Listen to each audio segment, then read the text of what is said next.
Shalom, salam sejahtera bagi kita semua. Perkenalkan, saya Leoni Christine Subranto, mahasiswa dari Pendidikan Kristen Anak Asia ini. Pada kesempatan ini, saya akan berbincang dengan Nertovan Rami SOL-MPD, dosen dari Fakultas Ilmu Pendidikan Kristen di IAKN Manado, mengenai pentingnya moderasi beragama di era digital pada saat ini. Nah, apa kabar Nertovan? Ya, selamat siang Saudara Leoni. Untuk kabar saat ini adalah dalam keadaan sehat, dalam keadaan diberkati dan puji Tuhan. Saat ini kita semua dalam keadaan sehat ya, Leoni. Ya, benar sekali. Baik, saya akan bertanya, apa sih moderasi beragama menurut Nertovan tersebut? Kalau bagi saya itu, moderasi beragama itu adalah sebuah jembatan. Kenapa saya katakan sebuah jembatan? Karena moderasi beragama ini adalah sebuah fasilitas atau disebut dengan jembatan. Ini untuk menghubungkan perbedaan. Nah, kalau berbicara tentang masyarakat itu adalah berbagai macam perbedaan. Ada perbedaan kultur, perbedaan budaya, perbedaan agama, perbedaan ras dan sebagainya. Makanya dari perbedaan itu, supaya hidup dalam suatu toleransi, hidup dalam suatu kerukunan, maka kita perlu memerlukan suatu pemersatu yang disebut dengan moderasi beragama sebagai jembatan untuk menghubungkan atau menyatukan dari berbagai perbedaan. Oh, wow, jawabannya sangat bagus.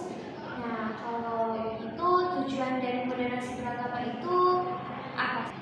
Ya, seperti yang saya katakan tadi, bahwa moderasi beragama ini adalah sebuah jembatan untuk mempersatukan. Jadi tujuan yang pertama itu adalah agar supaya masyarakat itu hidup di dalam suatu komunitas yang rukun, yang saling menghargai, menghormati.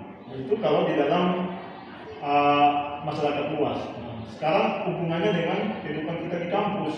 Kehidupan kita di kampus ini juga baik perguruan tinggi agama Kristen maupun perguruan tinggi keagamaan yang lain itu diperlukan namanya moderasi beragama. Karena moderasi beragama ini bukan hanya menyatukan agama yang berbeda, tetapi moderasi beragama juga moderasi ini adalah sebuah fasilitas yang menyatukan berbagai perbedaan, termasuk juga dari aspek yang lain, termasuk perbedaan suku, perbedaan budaya, perbedaan bahasa mungkin. Karena di setiap komunitas pasti itu terdirinya perkumpulan orang. Dan dalam perkumpulan orang itu pasti adanya berbagai perbedaan.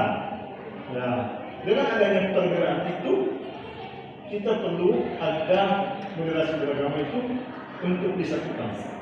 Nah, ketika komunitas itu bersatu, maka disitulah akan tercapainya kehidupan yang toleran, ya, yang saling menghargai, menghormati, saling menerima perbedaan dan tidak terjadi satu konflik perpecahan.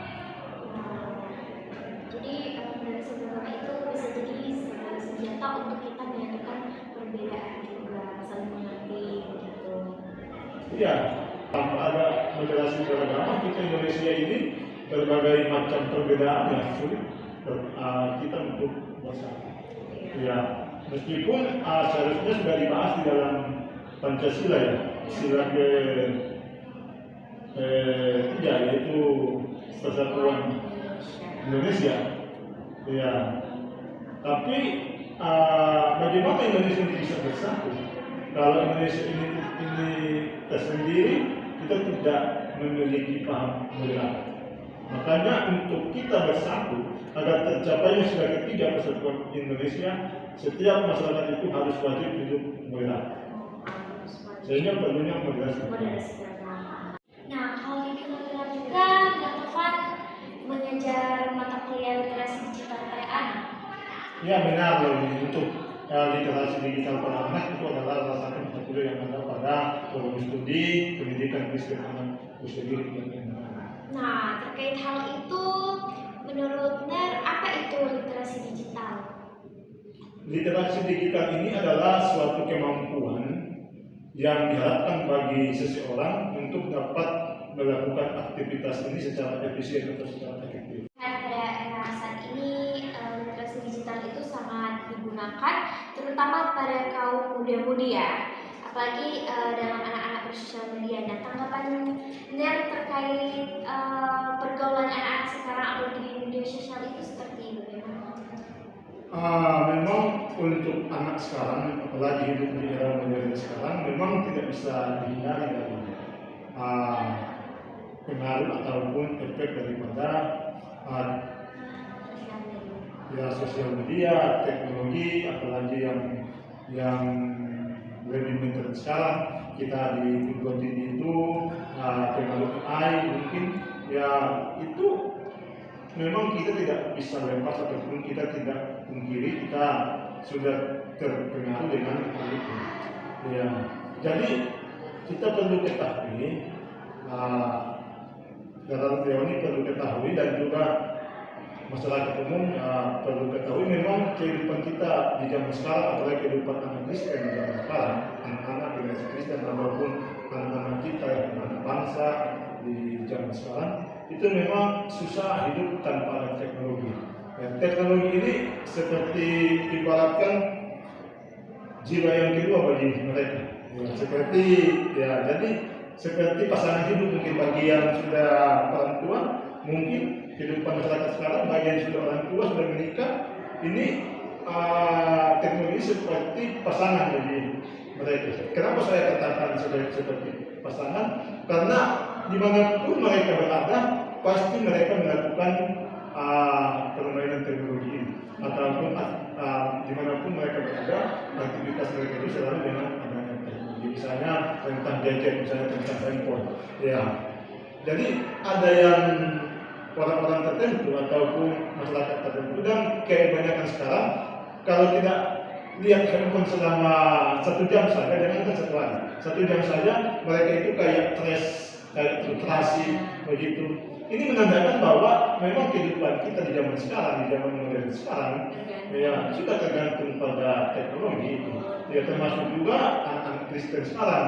Ya apa hubungannya dengan anak Kristen? Anak Kristen sekarang mungkin ada, setelah saya melihat mengamati di beberapa dominasi gereja yang saya lakukan pelayanan ataupun yang saya kunjungi dalam aktivitas ibadah, anak muda ataupun anak sekolah minggu, bahkan anak juga remaja juga, kebanyakan untuk pergi ke ibadah itu tidak membawa Alkitab secara fisik, sudah membawa handphone. Ya.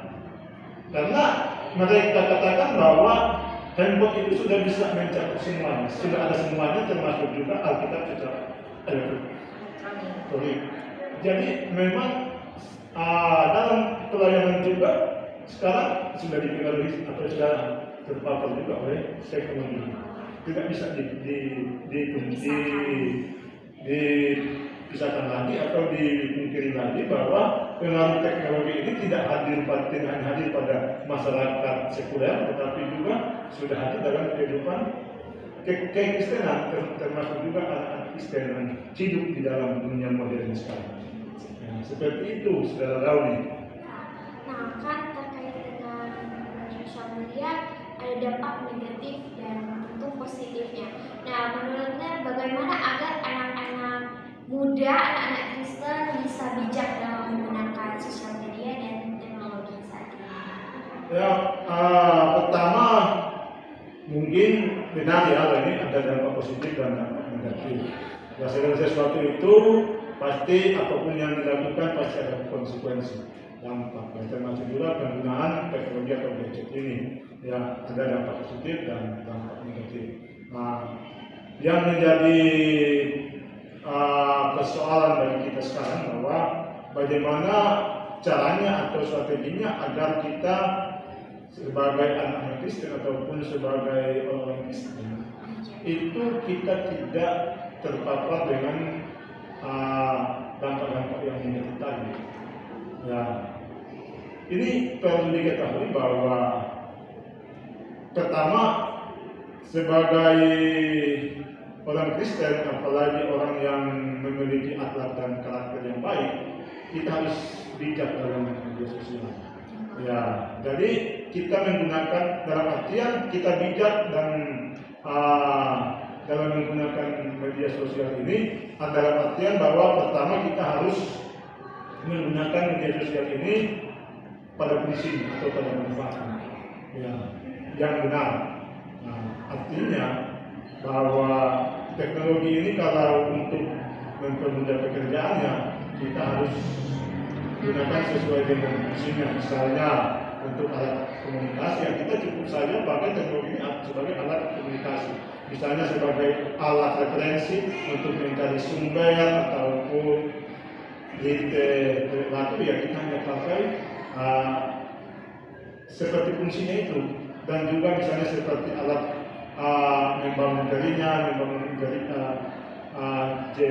jaring ataupun sebagai fasilitas bisnis, ya kita harus menggunakan itu sesuai itu. Tapi jangan lupa juga kita sebagai generasi muda sekarang, kita tidak masuk dalam dampak yang negatif teknologi.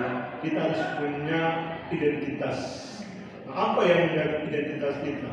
Identitas kita sebagai Kristen itu adalah identitas kita yang pertama itu adalah pendidikan karakter Kristen, di mana generasi Kristen itu berkarakter mendapatkan kebetulan, ya, karena kalau kita tidak jujur pada diri sendiri, tentunya itu juga akan terbawa kita dalam kita bersosial media. Kita bisa memberikan berita bohong, kita bisa melakukan penipuan atau segala macam di dalam dunia literasi sekarang, seperti itu.